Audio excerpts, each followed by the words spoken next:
आयशा का सपना था कि वह बड़ी होकर कंप्यूटर के क्षेत्र में अपना नाम कमाए। इसी सपने को लेकर वह अपने गांव से इलाहाबाद के एक प्रसिद्ध कॉलेज पहुंची थी, पर वहां सीनियर्स को देखकर अचकचा गई।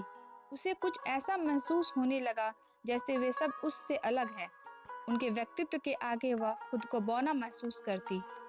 उसके पास गिने चुने 3-4 सलवार सूट थे। अन्य लड़कियां जींस और टॉप पहनकर घूमती।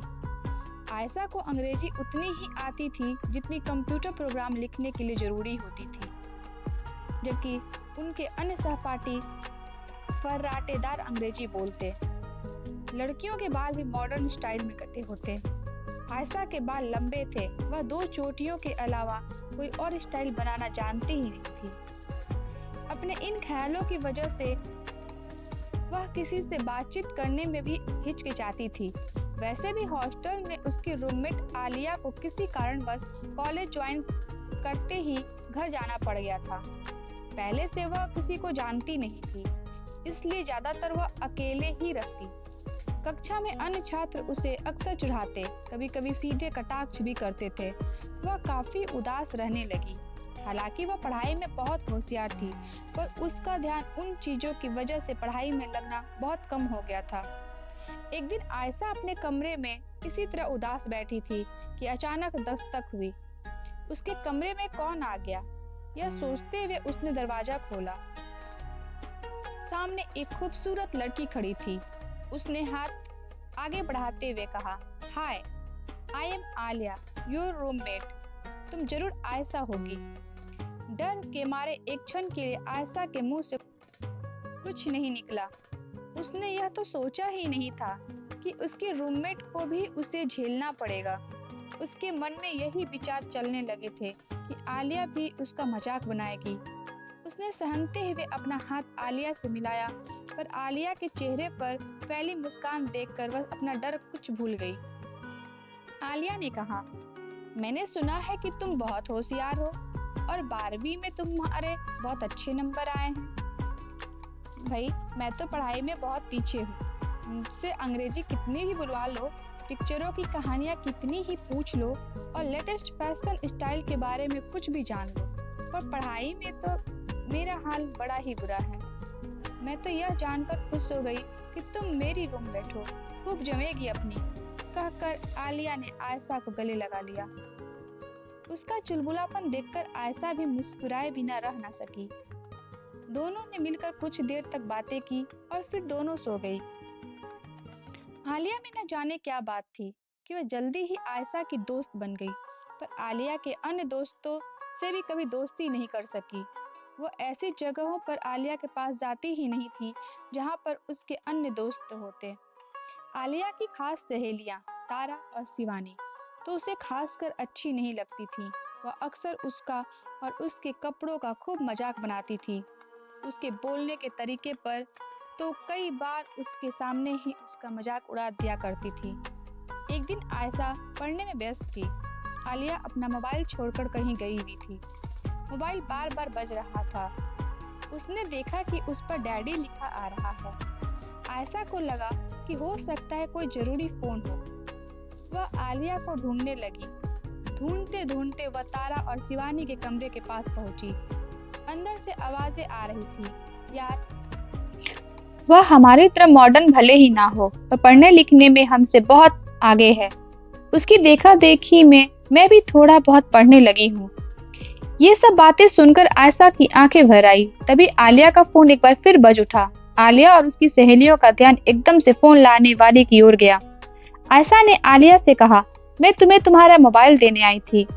आलिया ने उसकी आंखों के आंसू देख लिए थे। वह अपना मोबाइल लेकर और सहेलियों को बाय कहकर अपने कमरे में आ गई। आलिया की मम्मी की तबीयत ठीक नहीं चल रही थी। पिछली बार भी उसको इसी वजह से घर जाना पड़ा था। उसकी मम्मी उससे बात करना चाह रही थी। बात खत्म होने के बाद उसने आयशा को देखा। वह बिस्तर पर लेटकर किताब पढ़ने की कोशिश करने लगी थी। आलिया समझ गई कि उसका ध्यान पढ़ाई की तरफ नहीं है। वह सोचने लगी, यदि इस तरह उसका ध्यान भटकता रहा तो उसकी पढ़ाई ठीक तरह से नहीं हो पाएगी। वह अब तक उसे अच्छे से समझने जानने लगी थी। आलिया उसके पास जाकर बैठी। उसने सबसे पहले उसकी किताब उठाकर साइड रख दी, फिर उसका काले फ्रेम वाला चश्मा निकाल दिया, उसकी दोनों चोटियों को खोल दिया। आयशा उसे ध्यान से देख रही थी। वह समझ नहीं पा रही थी कि आलिया करना क्या चाह रही है। आलिया उसे उठाकर शीशे के आगे ले गई और कहा, देखो आयशा, तुम कितनी सुंदर हो, तुम कैसी दिखती हो, इससे मुझे कोई फर्क नहीं पड़ता, पर मैं यह देख रही हूँ कि तुम्हारी अन्य क्लासमेट्स को इससे फर्क पड़ता है और तुमको भी पड़ने लगा है। तो क्यों ना इस बार कुछ ऐसा कर दे कि उनका मुंह भी बंद हो जाए और तुमको भी अपने पर कुछ एतबार हो जाए। बोलो, हो तैयार? आयशा के यह कहने पर कि उसे इन सब से कोई फर्क नहीं पड़ता, आलिया उसे चुपचाप देखती और सुनती रही। लेकिन अचानक आयशा फट पड़ी और जोर से चिल्लाई, हाँ, पड़ता है मुझे फर्क। तुम्हारे अलावा हर कोई मुझसे बात करने से कतराता है। आज मैंने सुना कि तुम्हारी सहेलियां भी किस तरह मेरा मजाक उड़ा रही थी। मुझे सब फूहड़ गवार समझते हैं। वह रोती हुई बिस्तर पर औंधे मुंह लेटकर सुबकने लगी। आलिया उसके पास आकर बैठी और धीरे से बोली, अगर कोई और तुम्हें कुछ नहीं समझता है तो यह उसकी दिक्कत है, पर मेरे पास एक आइडिया है। तुम्हें मेरे अनुसार ही चलना होगा। 2 महीने बाद हमारे कॉलेज में ब्यूटी क्वीन का चुनाव होना है। तुम उसमें भाग लोगी और तुम्हारी पूरी ट्रेनिंग मेरे जिम्मे है। वैसे मैं फ्री में कोई काम नहीं करती, इसके बदले तुम्हें मुझे पढ़ाना होगा। आयशा उसकी ओर देखती हुई बोली, ब्यूटी क्वीन और मैं? दिमाग तो नहीं फिर गया तुम्हारा? आलिया ने उसके होठों पर उंगली रखते हुए कहा, मैडम, तुमको कुछ बोलना नहीं है, सिर्फ करना है। यह बात अभी हम किसी को नहीं बताएंगे। अब आलिया रोज शाम को पहले आयशा से कंप्यूटर सीखती और फिर उसको अंग्रेजी बोलना सिखाती, उसको चलने व बात करने का तरीका और ना जाने किन किन चीजों पर लेक्चर देती। 2 महीने में आयशा काफी फर्राटेदार अंग्रेजी बोलना सीख गई थी। प्रतियोगिता के एक दिन पहले उसे ले जाकर आलिया ने उसके बाल स्टाइलिश तरीके से कटवा दिए। खुद के अच्छे कपड़े आयशा को पहनाकर उसे ट्राई करवाती रहती थी। उसने अपनी सबसे अच्छी ड्रेस प्रतियोगिता के दिन आयशा को पहनने को दी। जब प्रतियोगिता के दिन आयशा को लेकर आलिया पहुंची तो कुछ क्षण के लिए किसी ने आयशा को पहचाना ही नहीं। प्रतियोगिता में तारा और शिवानी भी भाग ले रही थी, पर अभी आयशा को देखकर आश्चर्यचकित थे। मन ही मन दोनों सोच रही थी, रूप अच्छा बना लिया, पर भाषा का क्या करेगी।